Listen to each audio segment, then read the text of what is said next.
ഞാൻ ക്ഷണിച്ചല്ലോ, ഇപ്പോഴല്ലല്ലോ.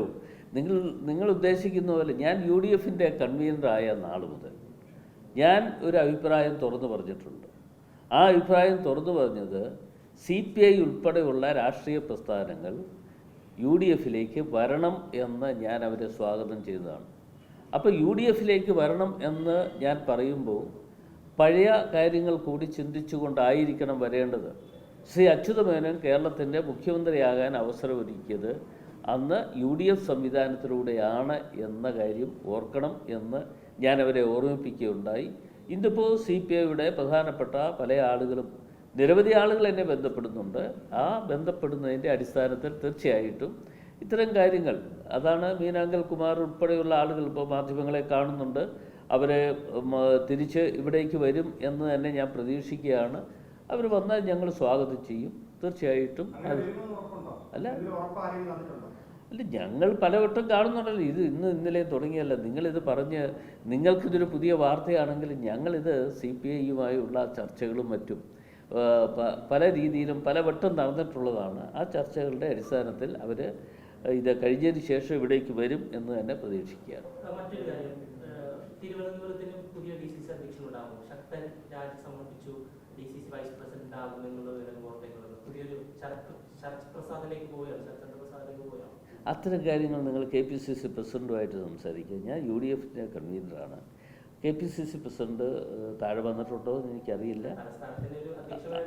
അല്ല അത് വേണം. അത് ഞാൻ അല്ല പറയേണ്ടത്. DCCയുടെ കാര്യങ്ങളും അതുപോലെയുള്ള കാര്യങ്ങളും മറ്റും പറയേണ്ടത് KPCC അധ്യക്ഷനാണ്. അദ്ദേഹം വന്നിട്ടുണ്ടെങ്കിൽ നിങ്ങൾ അദ്ദേഹത്തെ കൂടി കാണുക.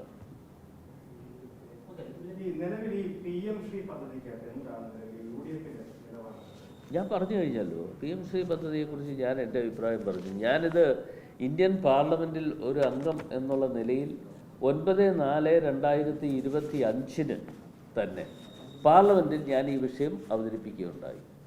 ആ അവതരിപ്പിച്ചതിൻ്റെ അടിസ്ഥാനത്തിൽ എനിക്ക് ഒരു മറുപടി കേന്ദ്രമന്ത്രി ജൂൺ മാസം 2025 ജൂൺ മാസം 5-ാം തീയതി ജയന്ത് ചൗധരി എന്ന് പറയുന്ന സ്റ്റേറ്റ് മിനിസ്റ്റർ എനിക്ക് ഒരു മറുപടി തന്നിട്ടുണ്ട്. ആ മറുപടിയിൽ പറഞ്ഞിട്ടുള്ള കാര്യങ്ങൾ നേരത്തെ ഞാനിവിടെ സൂചിപ്പിച്ചതാണ്.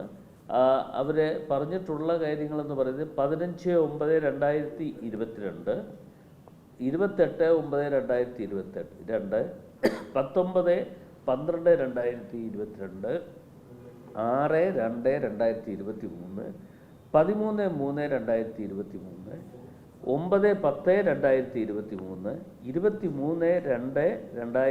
23/2/2024, 7/3/2024.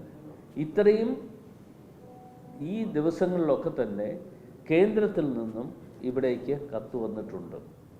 ആ കത്ത് വന്നതിൻ്റെ അടിസ്ഥാനത്തിൽ കത്ത് വന്ന് സാധാരണഗതിയിൽ മന്ത്രിമാർക്ക് കത്ത് വന്നാൽ അവർ ഒന്നുകിൽ അത് മറുപടി കൊടുക്കണം, അതല്ലെങ്കിൽ കേന്ദ്ര മന്ത്രിമാരുമായി ചർച്ച ചെയ്യണം. ആ ചർച്ചകൾ നടത്താതിരുന്നു എന്നുള്ളതിൻ്റെ അടിസ്ഥാനത്തിലാണ് ഈ PM-ശ്രീ പദ്ധതിയുമായി ഫണ്ട് കൊടുക്കാൻ കഴിയാതെ പോയിട്ടുള്ളത് എന്ന് ഉള്ളൊരു മറുപടിയാണ് എനിക്ക് നൽകിയിട്ടുള്ളത്. എനിക്ക് നൽകുക എന്ന് പറയുമ്പോൾ ഞാനിന്ന് അവതരിപ്പിക്കുന്ന സമയത്ത് അന്ന് ഏതാണ്ട് 859 കോടി രൂപ കേരളത്തിന് കുടിശ്ശിക ഉണ്ട് എന്ന് പറഞ്ഞുകൊണ്ടാണ് ഞാനിന്ന് അവതരിപ്പിച്ചത്. അതിനുശേഷം ഉള്ള നാളുകളിലും വീണ്ടും വർദ്ധിച്ചു വന്നതനുസരിച്ച് ഇപ്പോൾ ഏതാണ്ട് 1600 കോടി രൂപയോളം കേരളത്തിന് അർഹതപ്പെട്ടതാണ്. അതാരുടെ ഔദാര്യമല്ല, ഔദാര്യത്തോടു കൂടി കിട്ടുന്നതല്ല. അത്തരം കാര്യങ്ങൾ ഒക്കെ തന്നെ നേരത്തെ തന്നെ ഞാൻ അവതരിപ്പിച്ചതാണ്. പാർലമെൻറ്റിൽ അവതരിപ്പിച്ചു, അതിനുള്ള മറുപടി കിട്ടിയിട്ടുണ്ട്. ആ മറുപടിയുടെ അടിസ്ഥാനത്തിലാണ് ഞാൻ ഈ കാര്യങ്ങൾ പ്രതികരിക്കുന്നത്. ഇല്ല, ഞാൻ അദ്ദേഹത്തെ കണ്ടില്ല. കാണാൻ തയ്യാറാണ്. അദ്ദേഹം തയ്യാറാണെങ്കിൽ ഞാൻ തയ്യാറാണ്. അല്ല, കണ്ടില്ല എന്ന് ഞാൻ പറയുന്നില്ല. ഞങ്ങൾ യാത്രാ മധ്യത്തിൽ വെച്ച് പല ഇടങ്ങളിലും വെച്ച് കണ്ടിട്ടുണ്ട്. കണ്ടില്ല എന്ന് ഞാൻ പറയുന്നത് തെറ്റാണ്. അല്ല, ഞങ്ങൾ മുന്നണി ചർച്ചയായി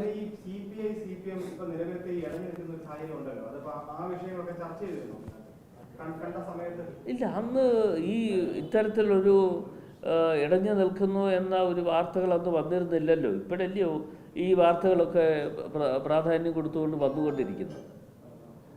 അപ്പം അന്ന് ഈ ആ ഒരു ചർച്ചയ്ക്ക് ഒരു വഴി അന്നുണ്ടായിരുന്നില്ല. ഇല്ല.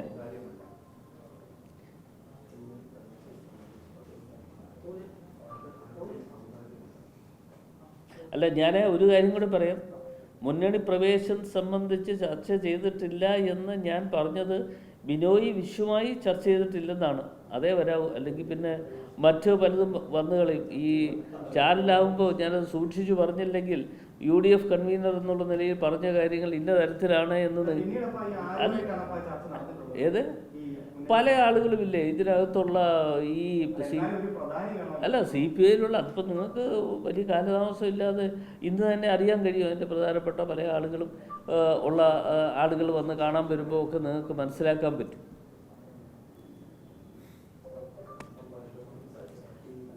എല്ലാ കാര്യങ്ങളും തുറന്നു പറയാൻ പറ്റില്ല.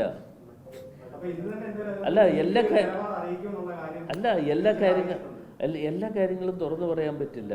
ചില കാര്യങ്ങൾ ഞങ്ങൾ അല്പം ഗോപ്യമായി വെക്കേണ്ട കാര്യങ്ങൾ അത് അങ്ങനെ തന്നെ വെച്ചുകൊണ്ട് അടുത്ത ഘട്ടത്തിലേക്ക് ഞങ്ങൾ നീങ്ങും. അതാണ് ആവശ്യം. എങ്കിൽ ഇപ്പോൾ ഉള്ള നേതൃത്വം അറിയിച്ചിട്ടുണ്ട്. ഇപ്പോഴുള്ള നേതൃത്വം എന്ന് പറയുമ്പോൾ CPIയുടെ പ്രധാനപ്പെട്ട ആളുകളായി പ്രവർത്തിച്ചു കൊണ്ടിരുന്ന ആളുകൾ, പല ആളുകളും ഈ സംസ്ഥാനത്തിൻ്റെ വിവിധ ഭാഗങ്ങളിൽ നിന്ന് ഞാനുമായി ബന്ധപ്പെട്ടിട്ടുണ്ട്, ഫോണിൽ കൂടി സംസാരിച്ചിട്ടുണ്ട്. അവരുമായൊക്കെ ഉള്ള ചർച്ചകൾ നടത്തിയിട്ടുണ്ട്. അത്തരം കാര്യങ്ങൾ ഞങ്ങൾ എല്ലാ കാര്യങ്ങളും നിങ്ങളുടെ അടുത്ത് ഇപ്പോൾ തുറന്നു പറഞ്ഞാൽ നാളെ മുതൽ നാളെയല്ല ഇന്ന് തന്നെ നിങ്ങൾ സംപ്രേഷണം ചെയ്യും. നിങ്ങളിപ്പോൾ തന്നെ സംപ്രേഷണം ചെയ്യും. അത് സംപ്രേഷണം ചെയ്യുന്നത് സന്തോഷമേ ഉള്ളൂ. പക്ഷേ കുറേ കൂടി ആളുകൾ ഞങ്ങളുടെ കൂടെ വരട്ടത്. വന്നതിന് ശേഷം ഞാൻ നിങ്ങളെ അറിയിക്കാം.